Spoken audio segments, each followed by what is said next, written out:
AP DGP Sambasivarao మీడియాతో మాట్లాడుతున్నారు. Live చూద్దాం. వారి దగ్గరికి వచ్చి పర్మిషన్ తీసుకోవాలి, బాధ్యత వహించాలి ఏదైనా నష్టమైతే అని క్లియర్గా మీకు ఇంత ముందు కూడా మీడియా ద్వారా తెలియపరిచాను. ఇప్పుడు కూడా మళ్ళా రీట్రేట్ చేస్తున్నాం. So we cannot go against the guide lines of the honourable supreme court. ఒక పక్కన డ్యామేజీ 60-70 కోట్ల డ్యామేజీ గత సంవత్సరమే జరిగినప్పుడు మేము మరలా ఏమి కాలేదులే అని చెప్పని అడగకపోయినా పర్మిషన్ ఇవ్వడం అనేది కరెక్ట్ కాదు, సబబు కాదు. కాబట్టి అందరూ పిలుపునిచ్చి పాదయాత్రకు రమ్మని ఎవరికైతే పిలిపించారో అందరూ కూడా తెలుసుకోవాల్సింది ఏంటంటే ఈ యాత్రకు పర్మిషన్ లేదు. దయచేసి మీరు ఆనరబుల్ సుప్రీంకోర్టు గైడ్ లైన్స్ కూడా ఫాలో అవ్వండి. ఎవరు ఫాలో అవ్వకపోయినా అది లాకి, చట్టానికి వ్యతిరేకం అవుతుంది, విచ్ ఇస్ నాట్ కరెక్ట్. తర్వాత ఈ సందర్భంగా సొసైటీలో కొంత డిస్టర్బెన్స్ తీసుకురావాలని కొంతమంది నాయకులు అదే రోజున అంటే 26 అంటే రేపే 26 జూలైనే అన్ని పోలీస్ స్టేషన్స్కి లే సీజ్ అనే కార్యక్రమం ఇచ్చారు. ఏదో కారణం పెట్టి ఈ లే సీజ్ అనే కార్యక్రమం అంటే 26నే పోలీస్ స్టేషన్లు అందరూ బిజీగా ఉంటారు.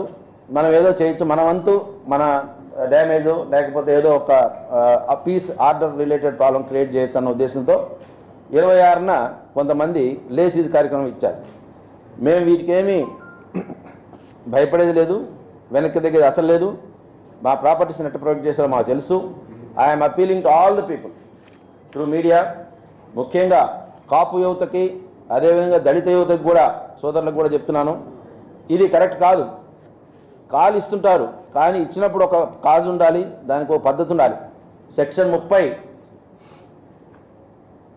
ఇండియన్ పోలీస్ యాక్ట్ ప్రకారం 144 సిఆర్పిసి ప్రకారం కొన్ని ప్రోబిటరీ ఆర్డర్స్ ప్రొమల్గేట్ చేసినప్పుడు అందరూ దాన్ని ఫాలో అవ్వాల్సిన బాధ్యత ఉంది. There are many court directions where law and order అనేటువంటిది డొమైన్ నాలెడ్జ్ పోలీసుకి కాబట్టి వాళ్ళు ఏం చెప్తారో చేయాలని చెప్పాను. కాబట్టి వితండంగా మేము వ్యతిరేకంగా పోతాము అని ముందుకు వస్తే పర్యవసానాలు చట్ట ప్రకారం చాలా తీవ్రంగా ఉంటాయి. అందుకని అందరినీ కూడా రిక్వెస్ట్ చేస్తున్నాను not to follow the appeal given by the leaders regarding Padayatra and also lay siege programs tomorrow. జనరల్గా ఏం చేస్తారంటే కాల్ ఇస్తారు, రమ్మని చెప్తారు. మీరు తునిలో కూడా చూశారు, కొంతమంది సంఘ వ్యతిరేక శక్తులు ఆ కాంగ్రిగేషన్లో చేరతారు. ట్రైన్ తగలబెట్టడం, బస్సులు తగలబెట్టడం, పోలీస్ స్టేషన్లు తగలబెట్టడం, ఇది ఒక పెద్ద ఆనవాయితీగా తయారైపోతే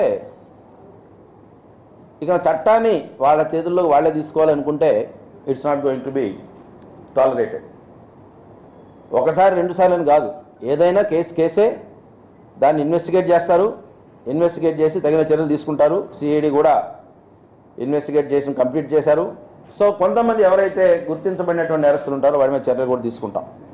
ఈ విధంగా ఒక మీటింగ్ అనో ఒక యాత్రనో చెప్పి 1993-94 కూడా ఇదే జరిగింది. ఎక్కడ పడితే అక్కడ ఆర్టీసీ బస్సులు, ఎక్కడ పడితే అక్కడ ఎండిఓ ఆఫీసులు, ఎక్కడ పడితే అక్కడ ఎంఆర్ఓ ఆఫీసులు తగలబెట్టి ఒక సర్కిల్ ఇన్స్పెక్టరు వెపన్ కూడా లాక్కున్నారు. ఇప్పటివరకు అది రికవరీ కూడా కాలేదు. సో ఒక సమాజంలో చట్టం అనేటువంటి దానికి గౌరవం లేకపోతే, విచ్చలవిడితనం కనుక ప్రబలి ఎక్కువైపోతే అందరికీ నష్టం, మాకే కాదు సొసైటీలో ప్రతి వ్యక్తికి నష్టం, మీకు నష్టం.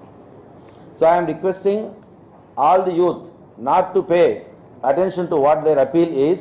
So stay away from all such violent incidents. So ఏదో కేసులు కట్టారు, ఏం యాక్షన్ తీసుకోవట్లేదు, మరలా కేసులు కట్టారు, ఏం యాక్షన్ తీసుకోవట్లేదు, మరలా కట్టారు, ఏం కావట్లేదు అనేటువంటి భావన వస్తే మాకు కూడా ఇబ్బందే. అందుకని ఏంటంటే మేము కూడా ఏం చేస్తున్నామంటే ఏ ప్రాపర్టీ డ్యామేజ్ అయినా, ఎటువంటి నేరం చేసినా